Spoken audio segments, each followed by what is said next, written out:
നമ്മൾ മിക്കവർക്കും നമ്മുടെ റിബ്സിൻ്റെ സൈഡിലായിട്ട് സ്ട്രെസ്ഡ് ആയിരിക്കും. അതൊരു ജീവിതശൈലിയുടെ ഭാഗമാണ്. പക്ഷേ പലപ്പോഴും നമ്മളത് തിരിച്ചറിയുന്നില്ല. ഇന്നത്തെ നമ്മുടെ ആസന അതിനൊരു പരിഹാരമാണ്.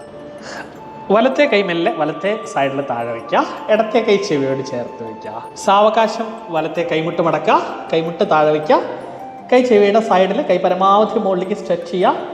മെല്ലെ അപ്പർ ബോഡി ഒന്ന് മുകളിലേക്ക് സ്വല്പം മുകളിലേക്ക് തിരിക്കുക. ഇടത്തെ കാൽമുട്ട് താഴ്ന്ന് പൊന്തരുത്. Slowly come up.